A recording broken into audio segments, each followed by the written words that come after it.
Alright, looks like we're live. After a small technical hiccup, I thought we were going to have trouble today, but we're here for Pixel Chatter number 19. If you're not already, connect with me on Facebook and Instagram as well. That way you get notified when we are going live and you'll catch up with my latest images, etc. Welcome to Pixel Chatter number 19. Fast approaching the number 20. It's pretty incredible, really, when you think about it, that I've been doing this now for nearly 5 months? Coming up to 6 months. Alrighty. Let's see who's in the chat box. What's going on? Hopefully the connection is good. I've got a few things going on here that are making me think the stream might not be working as well as it should be technically, but I think we're okay. We've had some pretty slow internet lately, and I think it's because of the weather. We had for the first time in a long time, we had a lot of rain yesterday, so I think that might have affected the internet in the local area because things were quite slow, unfortunately. G'day Sam, how you going? Good to see you. Brian says, hi Ben, thanks for the wrap at the end of the show last week. It blew me away. Hey, no, it's cool. I appreciate you sending in the images, but I appreciate more than anything the fact that you're going out there and trying new things and you're getting a result. I think that's so cool. And that image was great. Lovely image. Good stuff. All right. Looks like things are working well. Photography Australis. I think that's Greg from memory. G'day, Greg. Jeff, morning. Hey, Jeff, got one of your images up today for a bit of critique. Lovely image too. Lovely image from in the Summersby area on the central coast of New South Wales. Lice Joyle from Canada. G'day, Lice. Lizzie. I'm not sure if I'm pronouncing this right. I'm going to go with Lizzie because that sounds nice. Might be a French name, being from Canada. Not sure. Big Oz. G'day, mate. Gianni. Good morning. All right. So let's get stuck into things. If you were not on the VIP Hangout during the week, now the way you get on the VIP Hangout is to become a Patreon supporter. Once you're a Patreon supporter, you get access to a VIP group and you get to come and join the VIP Hangout, which we had last Tuesday night, which was a lot of fun.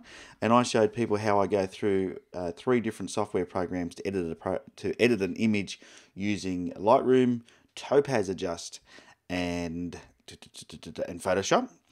And we did a little bit of noise reduction. We did a little bit of enhancing things. We did some layer masking, etc.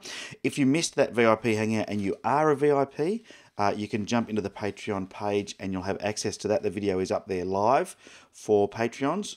I can't remember if I stuck a link to it inside the VIP group or not, but I can do that as well. But yeah, if you missed that, go and check it out, and I'll let you know when the next VIP Hangout is on. It'll be in November. Sorry, I just got a little bit of an indigestion there. And I'm drinking coffee out of my Pixel Chatter cup. Once again, thanks to Scott March, who is one of the viewers and followers. Sent me this cup.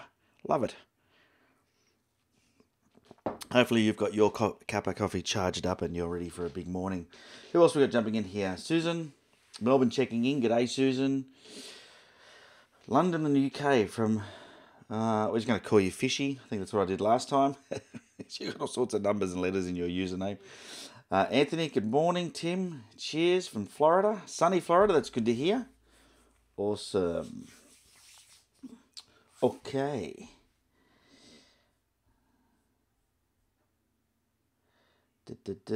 Oh, Fishy's asking a question already. We'll jump into that question shortly, Fishy. People in the chat box can answer it, but I'll put my 2 bobs worth in a second because I have a brilliant bag for my XT2 and it's just perfect. Now, I'm just wondering if I have it here to show you. That's why I'm looking up, because on top of my computer I have a shelf with all my bags and things on it, and oh, it could be there. You know what? I will Google it as I'm talking because bags are a big challenge for photographers, and it's something I'm going to do a video on bags shortly. Fishy will do just fine. That's good. Jeff enjoyed the hangout. Thanks, Jeff. Angry Eden, g'day. Another wet weekend in Brisbane. That's no good. It's actually sunny here in Sydney. It's supposed to be raining, but we had about 20 mil of rain yesterday, and today it's sunny, so I'm pretty happy about that. All right. So yeah, VIP Hangout available for those who were VIPs. If you're not a VIP, go to patreon.com/ I don't know, is that right angle? That angle? I'm trying to work that out. / on 3 legs with the number 3. And you'll be able to check out what's involved in joining the VIP group.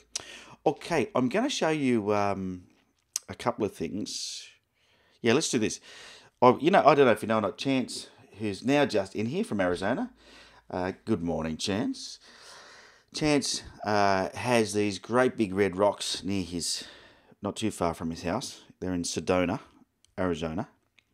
And, we've seen them over the last couple of Pixel Chatters. We've been looking at these big red rocks, and Chance went up there I think last weekend to try and get some more images up there, but there was too many people and couldn't get a shot. But what he did do was he sent me an image of the rocks to give it a perspective of the size of the rocks. And I wanted to share it with you. Just amazing landscape.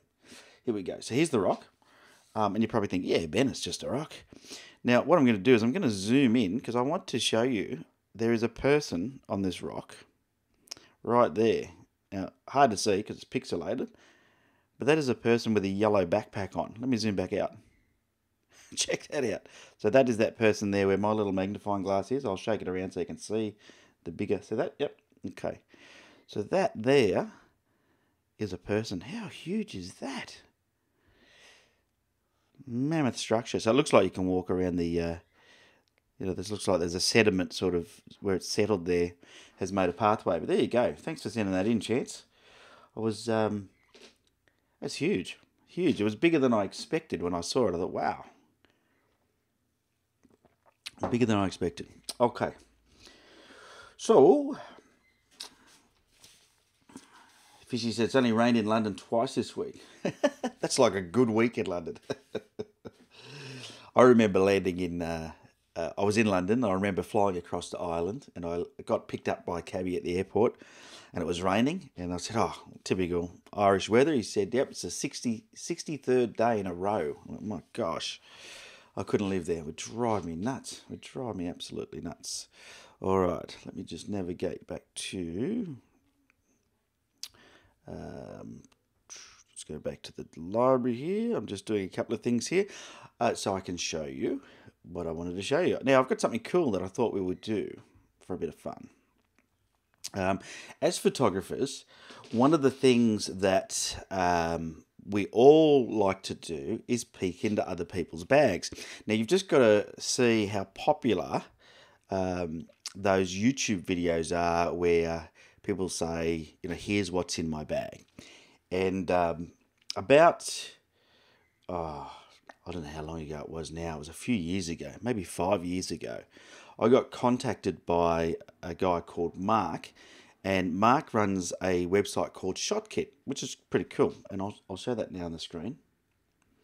Everybody likes to look in other... Everyone's, I like to call it nosy. Everyone likes to look at everyone's bag.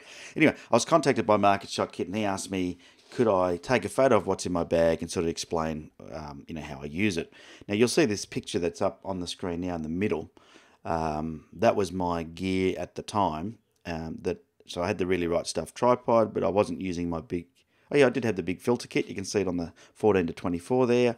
That might be the D800, I think, not the 810. So it's an older photo. I didn't have the XT one. I had the XE one that I was using at the time.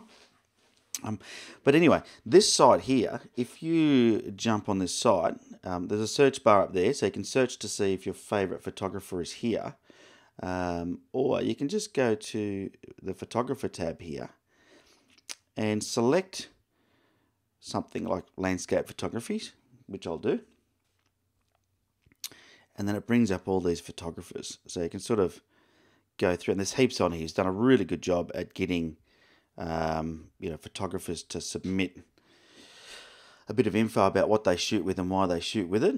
So here you go. Here's Juan Pablo de Miguel, and he is a landscape photographer. And you can sort of see what kit he's got, a bit of a reason why he carries what he carries, some of his photos. But it's really cool. So I thought, why don't we do something? Now, by the way, that's shotkit.com if you want to go and check that site out. Mark's a great guy. But I thought what we could do for a bit of fun is we could do our own live shot kit. Now, what I mean by that is you could send me in a photo of your kit and give me a bit of an explanation as to what's in it and why it's in there in your bag. And I'm going to share it with everybody for a bit of fun. Because I think it'll be interesting to see all the different gear that people shoot with to achieve the results they achieve. So, yeah, shoot me in a picture of your kit, sort of like, you know, if I'll show you this picture again so we can see. So you see this one like an overhead picture laid out on a wooden floor, or you'll see, I mean, people are very creative in here. Let me just find another one. People are really creative in the way that they, you know, represent their gear. Here's another one. This is done on a marble.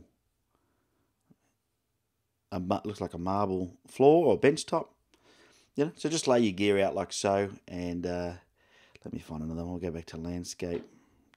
There's landscape. He's got heaps on here, just incredible. There's another one there where he's used part of his driveway and part of his grass. Kind of cool, creative. There you go. So yeah, have a go and just see what you come up with, and we'll have a look at your kit. Show us your kit is what I'm going to call it. Show us your kit. And hey, by the way, if you want, contact Mark. He's always looking for photographers to send in a photo of their kit and a bit of a backstory. So contact him and see if he'd be happy to have you on his website. And away you go. There you go. That way we can have a peek into everybody's camera bag. All right, so let me have a quick look at the chat box. So what do you think of that idea, everybody? 2 inches of sand in my bag for Wednesday's shoot, 30 knots at Kurnell Landscape. Yeah, that would not be fun. For those who don't know, Kurnell is just south of Sydney, or in the southern part of Sydney, and it's got sand dunes there. And so it looks like someone was down there shooting and getting stuck in the getting sand all through everything, which is never fun with your photography gear. Always a bit difficult. All right, everyone looks like they're keen on looking at everybody's kit. Excellent. It's like lifting up a Scotsman's kilt. We're going to have a look at everybody's camera bag. All right, let's jump into Lightroom for the Lightroom tip of the week. I'll bring a photo up. Let me go to here. The Lightroom tip of the week. Let me find a photo that I can use for this.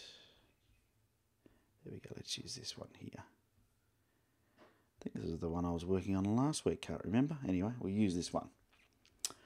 Lightroom tip of the week.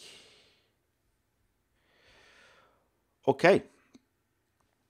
So, one of the things that I love in Lightroom is the fact there is a lot of shortcuts, and I know I've shown you a few over the past few episodes. I think we're up to, this might be the 4th or 5th tip now. This one here is quite a simple one, but it's very effective. Now, when I'm editing an image, sometimes I want to get rid of all the clutter around it. So on Lightroom, if you press the L key when you're looking at an image, so, oh, I didn't mean to zoom in. If you press the L key, the first thing it will do is just grey out the outside area. So you can see it's greyed out and it puts a white border around your image. If you press the L a second time, it just turns everything to black. And it gives us this opportunity to look at your image on its own. And that can really be a benefit sometimes for me. I feel it just gets rid of all those other distractions and helps me see my photo on its own. So then you hit the L key a third time and everything returns to normal. So L key fades everything out. A second time turns everything to black. A third time returns everything to normal. Very simple tip, but really effective tip. And one that everyone should know. Yeah, Mount Wellington at Hobart. You got it in one, Anthony. And Sam was up there early this morning. Was it cold up there this morning? Because it was actually cold in Sydney this morning. It was about 10 degrees, which surprised me. But So I'm imagining it probably was cool up on the Mount Wellington. It gets very cool up there. So, which is why I'm having a nice cuppa. Great mug, this one. Great mug. Who else is having a cuppa? I'm pretty sure Brian's having a cuppa. He was making himself one. All right. So let's get stuck into this week's image critiques. All right. Image critiques. Let me go to that page. Let me put the filter on here. Not too bad, but windy. It's always windy up there, isn't it? It's always windy up there. Fishy has a cup of Yorkshire Gold tea. Of course you do. Of course you do. You're in London. You wouldn't just have any ordinary tea. It's got to be Yorkshire Gold tea. Love it. Kathleen, waiting for hubby to make my first copy. Okay, fair enough. Brian says, yep. Chance just got home from work. Chance is probably going to have a scotch or something. He's just got home from work. All right, so let's jump straight into the image critiques for this week. I want to say thank you for these three people sending in their images. We've got Dave from Central Coast, Dave Feedham, or Dave's Tattoo. I haven't seen him in the chat this morning. He may be hanging around watching, but if you're there, Dave, we have got one of your images to critique. Beautiful image from on the Central Coast of New South Wales, I'm assuming. Also got Jeff Clark's image of a waterfall around Summersby Falls, also on the Central Coast, funny enough. And then we've got Dave from WA. He sent in some images from a New Zealand trip, and he said he's been watching Pixel Chatter for a while now and taking on board a lot of the tips and stuff about leading lines and composition, and was putting a bit of that to work. So we'll have a look at his image and we'll critique. We'll focus a little bit on his composition and see if we can help him out with that. All right. Now, before I start that, I'll quickly check the chat box, which I like to do. Chance says rum and Coke. Yes, rum and Coke. It's closer to beer 30, says Tim. Awesome. Enjoy. Yeah, if this Pixel Chatter was run in the afternoons, you wouldn't see a cup of coffee. And in fact, as summer comes on and you join the VIP hangouts, I can guarantee you there will be beer in play. There just wasn't the other night because after Pixel Chat I had to take my daughter out on driving lessons, because in Australia our learners have to get 20 hours of night driving, and with daylight savings it means you've got to go quite late now, and you can't be drinking and instructing. Lice, I'm not sure how to pronounce it. I'm going to go with Lice. Do I use a Wacom tablet? Yes, I do.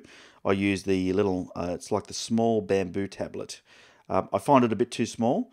My son just had his 20th birthday and he's quite into photography as well. You can go and find him on Facebook, Set in Film.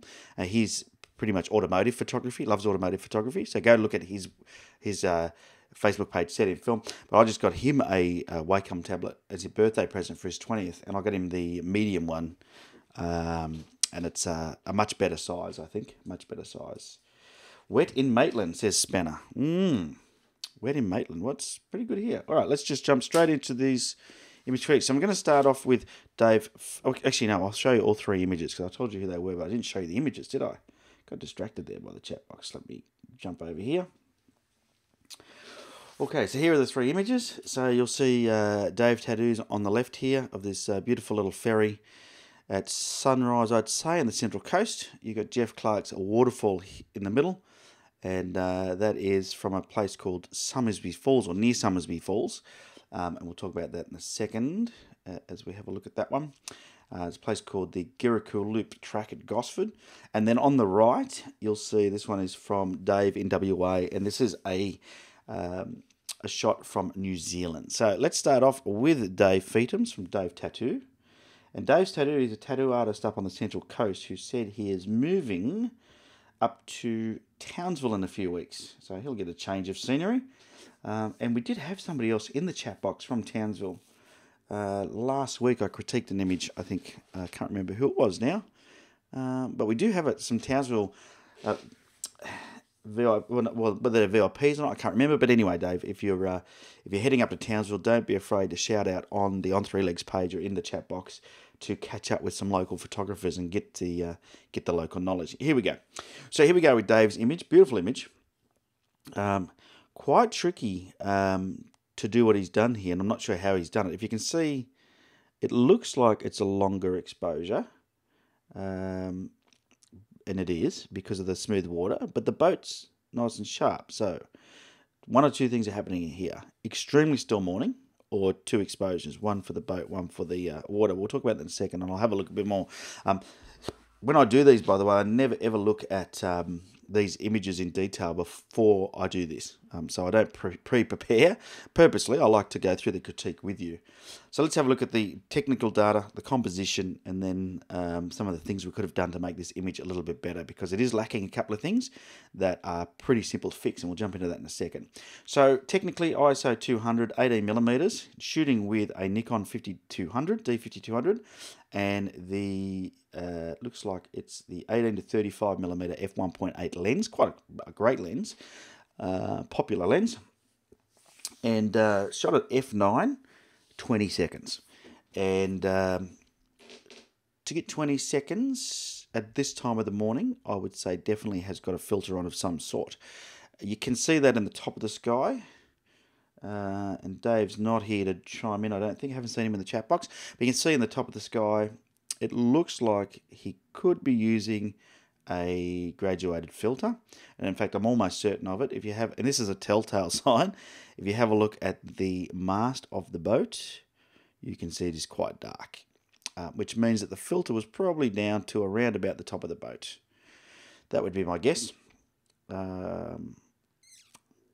Looks like that. That's, if I zoom in, we could have a better look. Let's zoom in. Yeah, I would say that is the case. All right. That's my guess. So technically, ISO 200 would be his base ISO for the 5200, so that's fine. F9 is okay because of the scene. Cool, as long as you're focused on the right thing. In 20 seconds, as I said, I think he's achieved that exposure because of the filter that he would have had on there. Might have even had a, I mean, to get 20 seconds, he's probably got like a little stopper on or something, or depends. I mean, this could be before, it looks like it's before sunrise. So let me have a look at the time. 7:02 p.m. Oh, sorry, there you go. It's sunset. So it's after sunset. I think I would look at the time, wouldn't you? I'm guessing all these things. So it's after sunset, so it's probably quite dark. Yeah, so that's how. So it would be with the graduated filter after sunset, getting 20 seconds. There we go. All right. So from a technical aspect, I think that's fine. You know, you've lowest ISO you can go. He shot it at the widest he possibly could and got a nice long exposure. I always like doing that with water. That's my preference. Some people don't like it, but the long exposure, if you're wondering why you would do that, gives you this nice smooth water.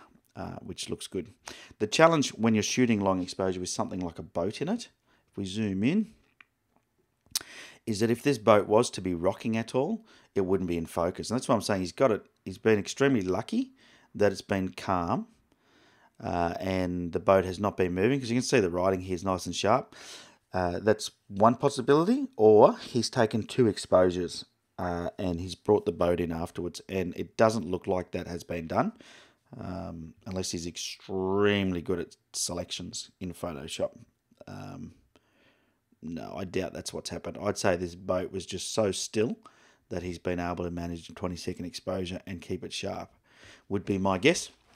So yeah, really nice composition, nice image. My only feedback, let's talk about composition for a second. My feedback on the composition would be to, in fact, let's put the rule of thirds over here. You can see the boat is on a intersection here, which is good.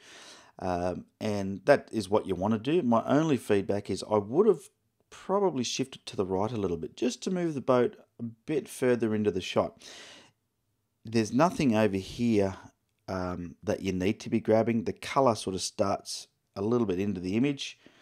So I probably would have either spun the camera around to the right a little bit, or I would have moved right a little bit to get more of the boat, or the boat more set towards the center of the image.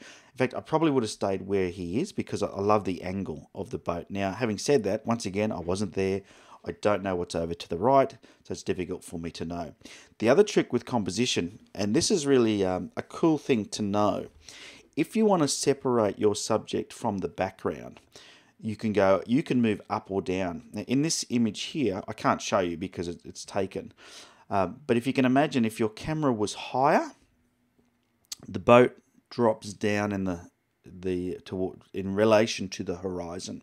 If your camera was lower, the boat goes up in relation to the horizon. Now, of course, you need to have the ability to do either, because if you don't have a step ladder or something to sometimes there's a picnic table you can get up on, or it just depends what was there.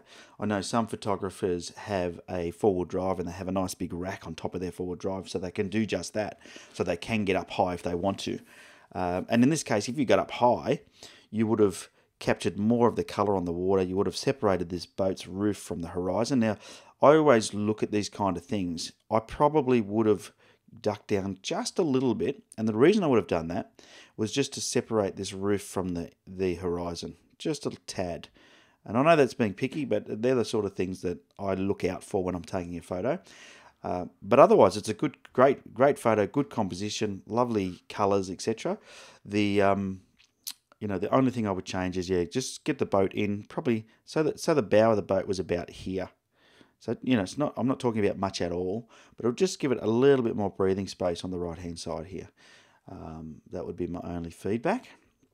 And as we cycle through all the different tools for the composition, and you'll see that it will always fall on something of that makes sense. So it's a good composition from that perspective. There is some weird stuff going on with some little hotspots on his sensor. Now I'll show you that because that's a bit of a concern. So you see these? Now this happens a lot in long exposures. So now when we start looking at some of the details, these are the things that can be fixed. And this is something you need to watch out for when you start doing long exposures. So you see these little red spots. And I'm surprised he hasn't picked these up because they're pretty evident. They're not, how you can turn on, up here on the histogram, you can turn on or off the highlights. I don't know if you do know that, but let me show you how that works quickly so you know what I'm talking about. If I was to just go up here to the basics and I'll turn the exposure up, so it's ridiculous. If you have an image like this and you want to see what's overexposed, you hit the little right hand arrow here and it will tell you when stuff, see how it goes red? If you turn it off, it disappears. So it shows you all the overexposed stuff. So that's not what's going on here. Let me get rid of that and I'll zoom back out. What's going on here, in fact, is some hotspots. And I don't know how well you can see those. Let me just zoom in a bit more. So you can see that? So they're actually pixels, like little burnt pixels in the picture. So easy to fix, and it does happen quite often with long exposures. So just grab your little spot healing brush or tool and just get rid of them. Okay, very simple to fix. Whether it's Lightroom, whether it's Photoshop, very easy to fix. You just want to get rid of them. I'm just going to go back out to 4:1. Get the other ones. I thought there were some others. Yep, there's one there. It's just, unfortunately, a byproduct of... Oh, I didn't mean to do that. I want to move things, not... They're very simple to get rid of. I think that's it. Oh no, there's one more there, look. There's another thing there. I don't know what that one is. Let's just get rid of it. But always when you've got an image, just look for these little things. Hey, Dave Tattoo's now in the chat box. G'day, Dave. All right. Yeah, so just look for those little things. And it's funny, I have a little bit of a process when I look at an image and start making changes. And one of the things I always do is go into 4:1. I think I've explained this to you before. And I just move through the image like this. And what I'm looking for is anything that's a bit distracting. So even there's a mark on the hull of the boat, we can just get rid of that. It's so simple these days with software. And some people, once again, don't like it, but it's just something I do. And it just, gives my images that real clean look. And all I'm doing is I do this as I go through sort of right to left, left to right. I just go through the entire image. And I see, because as it's moving, you see things like this here. If I go into 8:1, that looks like it could be another little hotspot. And it is. I don't know if you can see that there.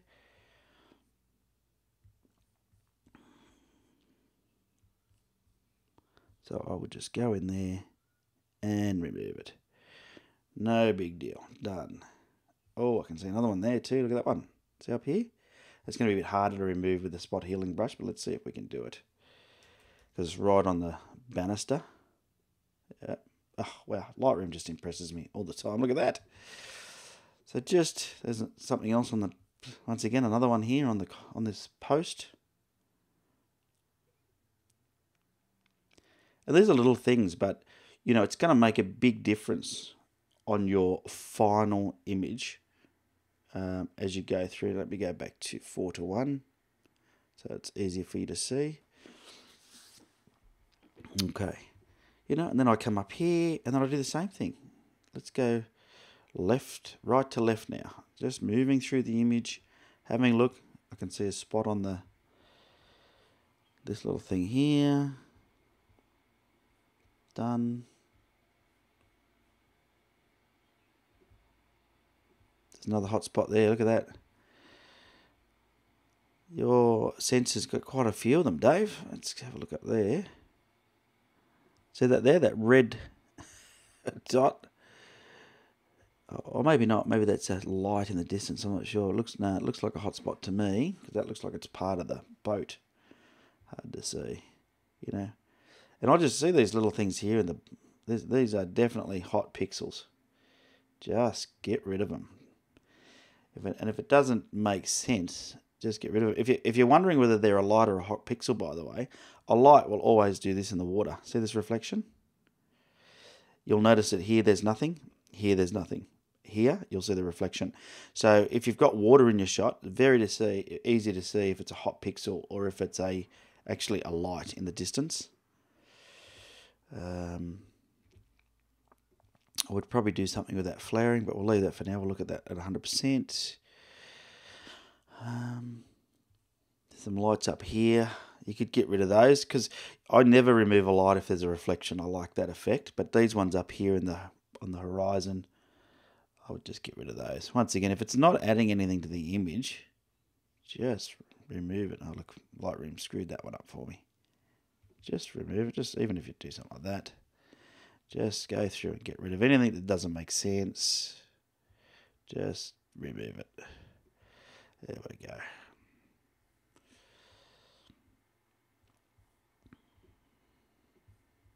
Still could do with a little bit more work up here.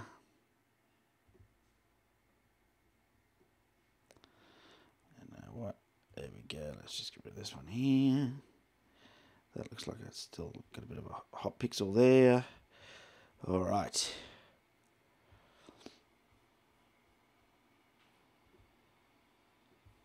There's another one there. Could be a light or a hot pixel. That one looks like it's a light, that one. That's a hot pixel, by the way. It'll be 100% one color. It won't be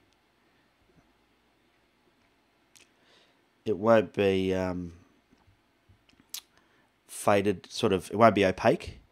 If it's a hot pixel, it just destroys everything. They're definitely lights that are flashing on the poles. Yeah, all right. And as I'm doing this, you'll see dust spots as well. Dave's sensor is very clean. Good job, Dave. Very clean sensor. Okay. And I know that seems picky as I'm going through doing this. You think, geez, Ben, that's, getting right in on the details. But I'll show you at the end. It makes such a big difference to the final image, just doing this. And now I'm going through the sky. I'm looking for dust spots, looking for hot pixels, looking for anything that, sometimes a bird will fly through your shot.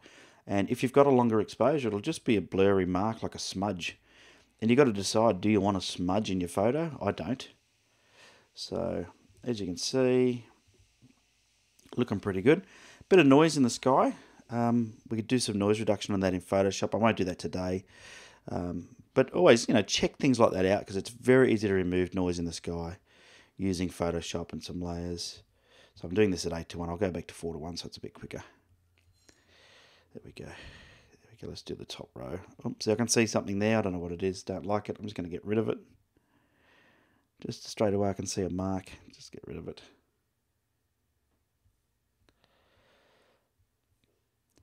So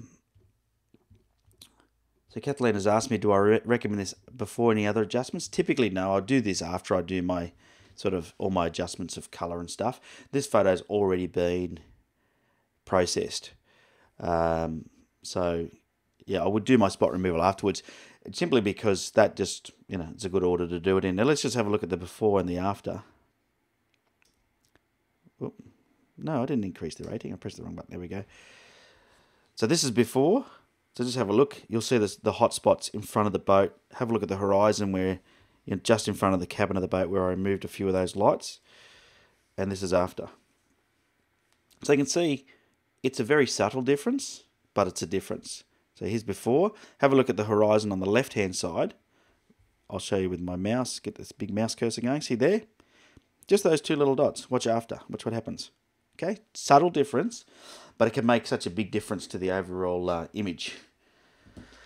Alrighty, just checking the chat box, see if there's any questions about what I've done there besides Kathleen's. And I will come back to that question about camera bags in a second too. I forgot about answering that earlier. I would probably even get rid of this now. I've looked at it from a distance, and I know it's part of the boat. And this is the sort of stuff some photographers get angry at me for doing. But see this? I'm going to get rid of it, just because it's distracting my eye. Now, you've got to be really careful when you do this, that you also need to get rid of it in the water, because there's a reflection of it. See that? And I've seen people make that mistake before, where they remove something and then they don't remove the reflection. There we go. I like that. I know it's supposed to have a port there. And I'm going to get hammered by some people for doing that. I always do. Just going to finish removing that properly. No, don't do that to me, Lightroom. We want to take something from over here. Here we go. There we go. I like that. Just gives it a cleaner look, less distractions. All right, so that's it. The other thing this image, I think, could do with is a little bit more contrast. Now, there's a couple of ways you can do that. I have a couple of presets that I've already done. One of them is called Clear the Air. One's called Secret Source. And I'll show you what they do, and I'll undo each one after I do it. But here's Clear the Air. It just takes away any haziness in the air. If I go to Secret Source, it does something similar, but a little less extreme. So I think Secret Source is the right one for here. Now you're probably wondering, what does that do? What it does is makes a very minor change. Where is it? In fact, I think it's, if I do that again, get it clear the air. Yeah, it's making curve changes. Very, very minor. And so if you haven't used curves before, let me undo those now. Undo Secret Source. Oops. I'll redo my spot removals. There we go. If you haven't used curves before, it's a great way to bring out the contrast and get rid of this. It's got a bit of haziness, and they just like contrast. Now, a lot of people will just get contrast and move it to the right, which you could do. I mean, that just adding +10 of contrast is going to fix this. And I'm going to go and just play with adding some whites and some blacks. And you'll see that, straight away, if I do before and after, you'll see the difference in the contrast makes. So that's a bit washed out. That's adding the contrast. A bit washed out, adding the contrast. And if I actually show you side by side, you'll see the difference. Okay, left is the washed out, right's with the contrast. So I always say to people, look at your image, and if you want to add the depth, contrast is what adds the depth. It's what makes your image really pop. The other way of adding it, let me just put everything back to 0 here, is if you're comfortable being a little bit more adventurous, you can use these curves, and you can grab the curve line and you can drag it. So I don't know if you can see where my mouse is on the right here. See that? I'm on the curves adjustment tool. So what you want to do is you want to move this line up and down. You'll see what's happening to the shadows slide it down the bottom. As I manipulate this line, it's moving my shadows. So I'm going to drag it down. And typically, what you're looking for is a bit of an S-curve like this, typically. And you can see what it's doing here. It's just dropping the shadows. You can move things around. In Lightroom, they give you these sliders. So the best thing is to move the sliders, and then if you want to change something later, use the curve tool. So I'm just going to bring the exposure up just a little tad now because of what I've done there. It's darkened it up. And I'm going to show you the before and after. And that's all my secret sauce is a curve adjustment. So if I show you before and after. So there's before and there's after. So just a little bit more contrast and you've got a nicer image. But there you go. So there you go, Dave. Hopefully you have found that helpful. Hopefully everyone found that helpful. But definitely the main thing was just go through and pay a little bit of attention. Because what it shows me as a photographer, when I see somebody who's got dust spots or hot pixels or little distracting things, I would probably try and smooth this out. Now, down here, now where these weeds are. Now that's not going to be easy here in Lightroom because of all the shadows. It would be much easier to use a clone tool in Photoshop, but I would probably go to the extent of removing those as well. The only other final thing you could do is, well, before I do that actually, let's not crop it. Just watch out with filters. They can make, because you need the filter to settle down the horizon, it can make the top quite dark. So another trick you can do is bring a graduated filter in and just lift up the exposure slightly on the sky, just to give it, I don't want to make it so it doesn't have the dark at all. I just want to lift the sky a little bit. And then you could always, that's not what I meant to do, you could always add one from the bottom as well, and this works really well to even it out. But this time what we're going to do is we're going to drop the exposure a bit on the bottom. Okay, just watch what happens. And it's a trick you probably all see me do every single week. And I'll show you the before and after now. Let's have a look. Okay, this is before. This is after.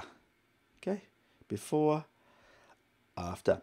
Now you can see that just minute changes, it just makes such a big difference. So, before, washed out, bit of uneven with the dark top, the lighter bottom, after. Okay, now I would probably, because the top of the sky's got nothing interesting, and I'm a bit of a pano nut, I would probably just give this a bit of the panoramic treatment. Something like that. What do you think of that? Great shot, by the way, Dave. Well done, mate. I love it. And I think to get the boat so sharp with the 20-second exposure, awesome. All right, I'm going to quickly jump into the chat box. Hopefully you found that helpful, Dave. Thanks again, mate, for sending that in. And you're heading up to Townsville, I saw in your message. So good luck with your move. We do have a few photographers that jump in this live stream, and I think we've got somebody in the VIP group that lives up at Townsville. So try and hook up with them, and they can show you some of the local spots where they shoot. And some great little spots up that area that you can sort of grab. Alrighty, so we've got a couple more images to go through yet. So Anthony says, I started using a reverse filter just this week. What a difference they make with sunsets. Now, if you're not sure what a reverse filter is, let me just jump back into Dave's image for it to show you what a reverse filter looks like, or what it does. So a reverse filter, because a normal graduated filter, I'll remove the crop off of this. A normal graduated filter is dark from the top. Okay, so I'll just do that, that'll be fine. So a normal graduated filter is graduated from the top. So typically when you put a graduated filter on your camera, you're out shooting, let's say you've picked a 0.9, it'll do something like that. Now you want to do that because you want to settle down the sky. Now if you have a filter, and you could end up with something like that, if it's a really dark time. Now, if you want to, I'll remove that, let me get rid of that. If you want to just settle down the horizon, you use a thing called a reverse filter. And what that is, it's just dark in the middle, and then it fades out towards the top and the bottom, and that allows you then to, just settle down the sky, the horizon. Now, a trick that I've learned, if you don't have a reverse filter, I did it on my Bustleton Jetty photo, is you put 1 grad in, so get a 0.6 grad, put it in upside down, and get a 0.9 grad, put it in the right way, and then you'll end up with a 0.3 reverse grad in the middle. You will have 0.6 less of light coming overall, but if you're shooting landscape on a tripod, it doesn't matter. Typically, we want a slower shutter speed anyway. So if you haven't seen that video, go and look at my YouTube channel, the Bustleton Jetty one that I put up a couple of weeks ago, and I'll show you how I do that. Of course, if you want to have a stronger, reverse grad in the middle, then it would just be a matter of using, other filters to do that. Just being a bit creative with your filters. It makes a big difference. Cool pics. Good evening. Hey, you're welcome, Dave. Alrighty, let's get stuck straight into the next one. I'm just gonna finish my coffee off before it goes cold. I do love me morning coffee, but it's starting to go cold. I don't like them cold. All right. So what I'll do is we'll jump back into the library. So I spent a lot of time on Dave's. Yeah, so whenever you shoot long exposures, by the way, really check out for hot pixels, because it will happen. All right, let's jump straight into Jeff Clark's image. So this one of Jeff was taken at a place called the Girracool Loop Track at Gosford, not far from Summersby Falls. Shot on a D810 with a 16 to 35 millimeter lens. I'm going to have to go and find this spot. I love this shot, love this location. Taken by Jeff Clark. Now, if we look at the technical details or the camera settings, ISO 64, so that's good. Lowest ISO you can shoot on. 16 millimeters, so he's shooting as wide as he can. Cool. F16, excellent, because that's going to give you a good depth of field, which it does here. 8 seconds. Cool. Now, I'll jump straight into composition-wise. I really like it. I think it's nice. I love the detail of the tree. I think it's brilliant. If you look at the tree trunk here, just beautiful where the bark is doing its thing. And I'm going to show you something I would do with that shortly to really enhance it, because I think, that's nice. Few things technically that could have been a bit better, and some of these are hard to control. One of them is the light. Okay, so if you have a look, I'll jump into the develop module. If you have a look at the waterfall itself, at the top here, it's quite bright, and same in the top of the trees. And the reason for that, obviously, is it's a sunny day. And so it's hard to do anything about that. Now here, it kind of works, so it's not too bad, but it's something you just need to be mindful of, is that when you're shooting in sort of these sort of scenes, it's going to be dark down here and light up there. So there is a cause to probably do a little bit of highlight reduction up there, just to remove the distraction of that light up there, so that you can do that with a graduated filter like this, where you can just put the graduated filter up, bring the highlights down, and then you're done. Okay, that sort of helps it. Doesn't fix it completely, but it helps. I'll just show you before and after. So that was before I put the filter on. That's after. Okay, before and after. You'll just see more of the detail has come out. If I do, I'll do the next to each other. You'll just see that on the right, there's a lot more detail in the top of the shot. Because what happens when you have those highlights, typically that's what it does. It destroys the detail. If we go back to that graduated filter that I applied before, if I just click on that there, I could try reducing the exposure a tad as well. I've just got to be careful, because it's going to affect the top of that tree trunk, so I probably wouldn't do that. So bringing the highlights down was probably a good idea. Maybe, let me get that exposure back in the center. Maybe just play with things like the blacks a little bit, just on the top, once again with that graduated filter, and same with the whites. Maybe just, you've got to be careful, because you don't want it to look like you've done anything. You just want to get rid of those highlights. So, if you have spots where you think it's still a bit too bright, like here, you can see the sun's really poking through there, grab a brush And this is dodging and burning. You know, this is how they used to do it in the darkroom. Grab a brush, but don't use exposure. Use highlights and use your brush over that area. Just do what you can to try and settle the highlights down as best as you can. And I'm not going to go through and do that to the entire image now, but you'll find that'll help. Okay, it'll just really settle down some of those highlights. But that's one of the challenges. I always, if I'm going to shoot a waterfall, I try and shoot a waterfall in cloudy conditions. And I call it nature's filter because it always helps. So that's the first technical thing that I've spotted here. You've actually done really well, Jeff, by being in the position you're in. There's a lot of tree coverage, so it's minimized it, and the angle you've shot this on has sort of blocked all of that, so well done on that. But yeah, just things like that. You can see, especially if I look at the top right hand corner here, this is a classic example. You see that spot there that's blown out, completely blown out. So they're the sort of things, so that whole trunk there is blown out on the side of it. They're the sort of things that you've just got to watch out for in these conditions. The other thing that's happened, and this happens at all waterfalls, is that the water typically is generating wind.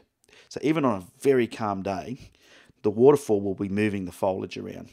So what I typically do is I'll take my long exposure, and then what I'll do is I'll either bump up my ISO or I'll drop my aperture down or open my aperture up and take a quick exposure to get things like this tree branch here sharp, because you can see how it's all blurry. And it sort of just detracts from the image. Now, what you can do then is in Photoshop is you can blend in the sharp areas and leave your nice, your nice smooth, silky waterfall part in the middle. And it works really well. So don't be afraid to think about it when you're there and go, what do I need to do to, to get this? So I've got an image that has everything sharp in it except for the water. I think 8 seconds was the perfect exposure time for this water, and that's just depends on the speed the water's moving at. But I just love the way that it is sitting on these rocks down here. I think it's really nicely done, and like I said, I love the detail in this tree. From a sort of other little things that you could have done just to improve things. Once again, a bit of spot removal. So you can see that you've got, oops, let me zoom in on this area and then we'll have a look at it. You can see there's just something in the water here and it's distracting me. Looks like it's some leaves. Don't be afraid to get in there with your little spot removal tool. Just get rid of it. No one will ever know. Like I say, I always say, if you can reach what's in the water, remove it by hand before you take the shot. If you can't reach what's in the water, then don't worry about it, You'll see there's another one here that's a line. Well, that looks like it's things moving in the water, but I find that line there a bit distracting, so I'd probably get rid of that as well. Anything that you find a bit distracting, you just do that, bang, done. There's another one there, I don't know what it is. So I would go through and just move anything, get rid of anything that was distracting.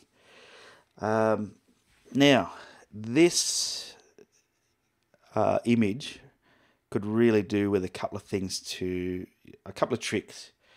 It's fine as it is, but I've got a couple of tricks of things that I like to do to really enhance things. And one of them is grab the clarity slider, go to 100, grab yourself a brush, and find the things you really like this tree branch, and just go over it, right? Watch this. This tree branch is going to be crazy good, this trunk. The other thing is I'd probably do it over this waterfall as well, just to really enhance the waterfall a bit more. And it almost will become three-dimensional. And I'm going to do the ferns as well, because I think they look gorgeous. I've just noticed some more ferns down here. See, they're blurry, just below the tree trunk here. Same thing. A sharp shutter speed would have fixed that. Okay. Now, the other thing I'm going to do, which works really well, is I'm going to grab another new brush, and I'm going to get rid of the clarity this time, and I'm going to increase some saturation. And you'll see what I'm going to do here is I'm just going to go over the ferns in the right in the front here and increase their saturation slightly. Just to really make that green in the ferns pop out. Okay, cool. Done. Now let's look at the before and after. Okay, so this is before, and take note of the top, the top, the sky. Much different, you know. You can just see the difference. Look at the trunk of the tree, the detail. So sometimes it's the subtle things that will just make a big difference. All right, looks like we've got some feed problems. Like I said, the internet here's been playing up a little bit, but everything's connected, so Tim's having some problems. Hopefully everyone else is doing okay. I'll just quickly check. We have been having some feed issues, some internet issues around here lately. I'll just check the feed is working still. Yep. Says I've got a good stream. Stream health is good according to YouTube. So hopefully you're still seeing a good feed. All good, says Sam. Okay, so that's Tim's connection. So, you know, once again, not a lot that I would do to this image. I think it's a great image. The only other thing that you could do, depends on your own preferences. Once again, I like to, you know, really get these panos happening. I would probably just crop it a little bit like that. Beautiful image. Beautiful spot. I've got to find this spot. Maybe I'll come up there and do a shoot with you one day, Jeff, in this spot. You can take me there. Beautiful spot. Really nice little waterfall. So thank you for sending that in, Jeff. Hopefully that helped you.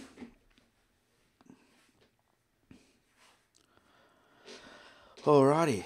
So, how are we going for time? Time for one last image critique. Aussie Paul, good morning. All good in NT. Brian says, just a lag problem. Okay, good. Kathleen says, all good. Brian said he did a while ago, but all good. Okay, cool. Tim says, been 5 minutes or so with no video or audio. Well, hopefully, Tim, it'll come back. Everyone else seems to be having no problems, so it's probably your own internet. Make sure you've turned off your whatever else you've got going on. Okay. So, let's have a look at this next image.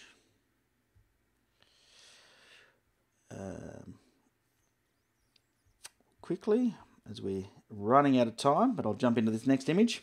So this one here was taken by Dave in WA, and I've left it till last, so I know WA struggles to get here for the beginning of the feed.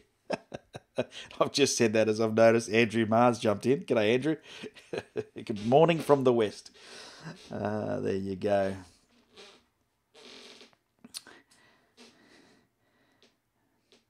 Andrew's my fellow Aussie photographer vlogger. If you haven't checked out Andrew's channel, I'm sure you all have. You all know Andrew by now. I mentioned him enough. All right, let's have a look at this image here. So this image, as I said, was taken by Dave in WA. He said, I just returned back from my New Zealand trip. By watching the YouTube channel, I've tried to take on some of your tips on composing, lead-in lines, f-stops, focus points for landscape photography. He said, I took over 500 shots in 2 weeks, all handheld using a D810 and his Tamron 2.8 24-70 lens. He said, unfortunately, the weather was not kind. Rain for a week, fog and contrast sky, a bit like Tasmania, but a whole lot bigger. So he's added a few photos for me to look at. And so this is one of his images that he sent in to me. And I just love South Island, New Zealand for this type of image with the leading lines. So first of all, let's talk about the technicalities of it. I'm not going to go into great detail with this image. What I'm going to do, though, is we'll talk about composition and we'll talk about some, because some great things going on here. Technically shot at ISO 64, which is fine.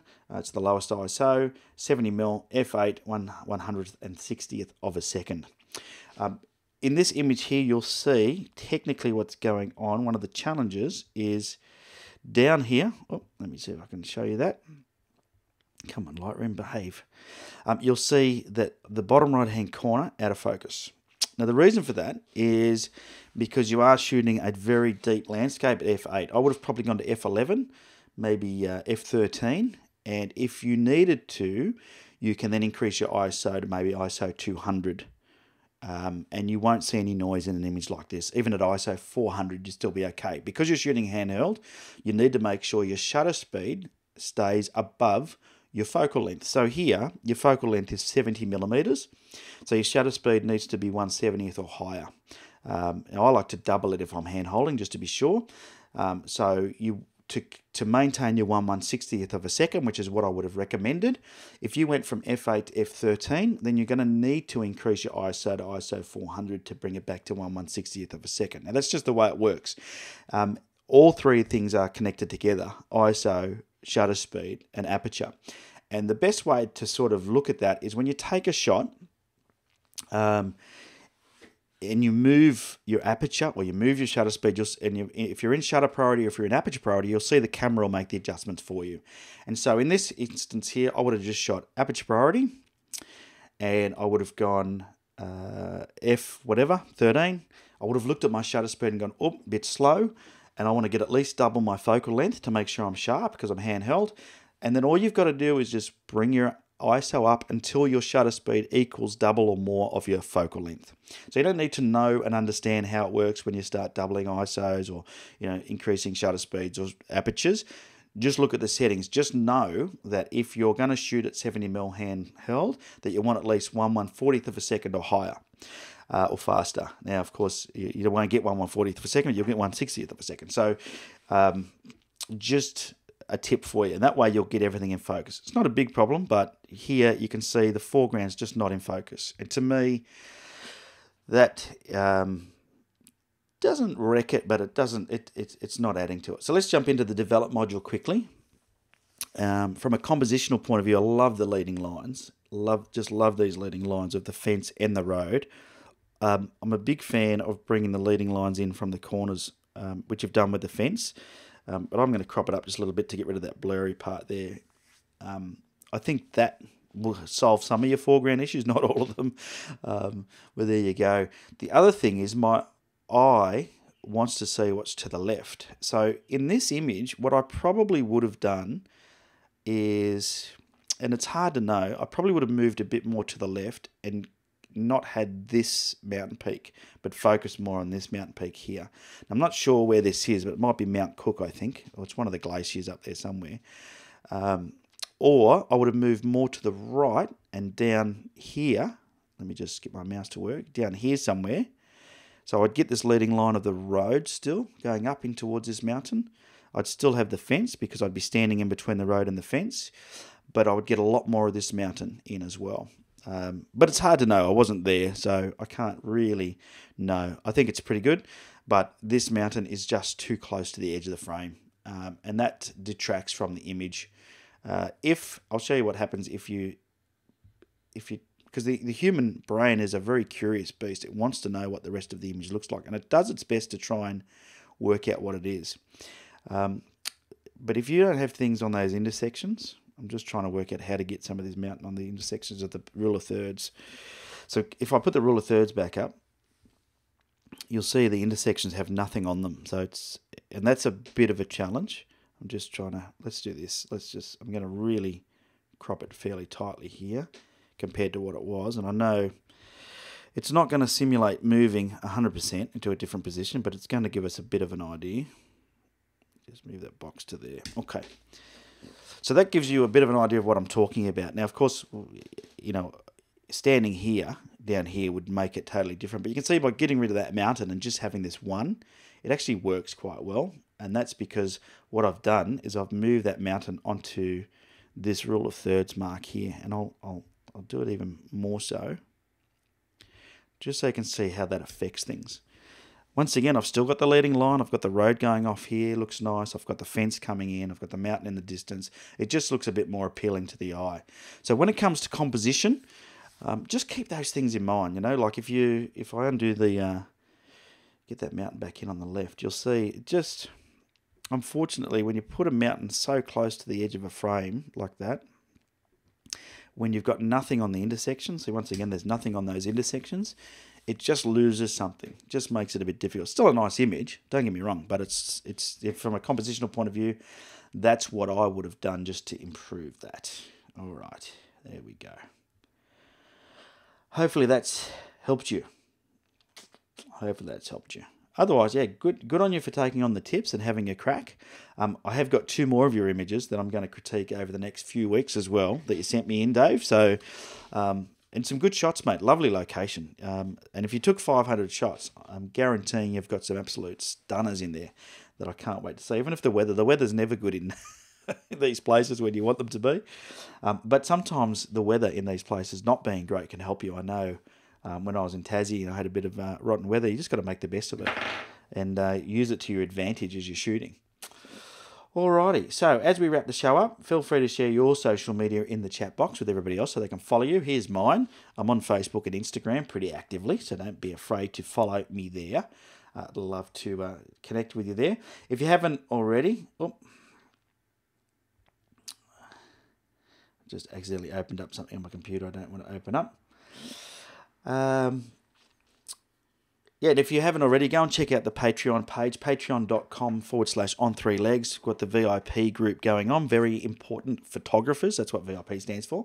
And we're all hanging out in a VIP group on a private Facebook group online where, we're critiquing each other's images, having chats about stuff, and, yeah, having a jolly good old time. I'll just quickly show you that. The different things are going on in there. And, of course, you get alerted to things like when I'm doing a VIP hangout, which is for VIPs only.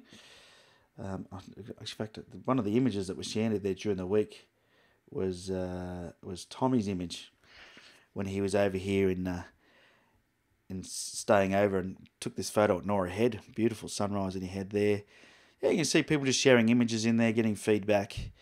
We have VIP hangouts. We use Zoom, which was kind of cool. So if you do want to join the VIP group, go to patreon.com/on3legs and you'll find all the information you need there and you can make your own choice. You don't need to be a VIP, of course, but if you want to be a very important photographer and join that group, that's how you do it. All right, now to finalise, somebody was asking me about the best bag for Fuji X-T1, and there is a low pro bag that I use. I'm going to try and find it quickly. I think they call it a messenger bag, so let's have a look and see if I can find it. Not looking good, But Low Pro makes some really good bags, and I got one that I just love that worked really well for the Fuji, and it's this one here. Here we go. There you go, Passport Messenger, Low Pro Passport Messenger. Let me show you what it looks like. Okay. There it is there. Okay. So, can I zoom in on this image? And it's just a really comfy bag and it fits all the Fuji stuff in there really nicely. So, with a smaller kit like the Fuji kit, that'll work really well. And I don't know who this is. I just Googled it. I do not have any association with them. But as you can see, really nice comfy bag. And I just find it works really well. But any of these low pro bags are good. They make a heap of really good small bags. There we go. There's the other one that I've got. I like this one. This is the actual one I have, the Passport Sling. There we go. And it's just a good bag. I love it. It's got pockets on the outside. It's got a zipper section to expand it if you've got too much in there. It holds more than you can imagine when it comes to the Fuji gear. So I really like it. So if you're looking for a good bag for your Fuji gear, I can recommend that. And you can see that one is only $40 at Rider.com at the moment. So there you go. There's a good plug for Rider. You'll get them cheap. Good bag. All right. That's it for this week. Hopefully you've enjoyed the show. Hopefully you enjoyed all those tips. Thanks again for those of you that sent in your images for critique. I know it's a brave move, but without you sending them in, we wouldn't have a show. So I want to say a big thank you to you. Dave from Central Coast, Jeff Clark, and Dave from WA. Thank you for sending those images in, and hopefully you found the tips and the critiquing helpful to take your photography to the next level. So that's pretty much it for this week. If you've enjoyed the show, make sure that you give it the thumbs up and you let everybody else know that it's on every week. I think we'll be right for next week, but I think the week after we won't be on. So next week, I'll see you a week from today for another Pixel Chatter. Pixel Chatter number 20. It's our 20th show birthday, which is kind of cool, isn't it? And I'll talk to you then. Thanks again, everyone, for turning up, and I'll catch you next time. Cheerio. Get out there and take some photos.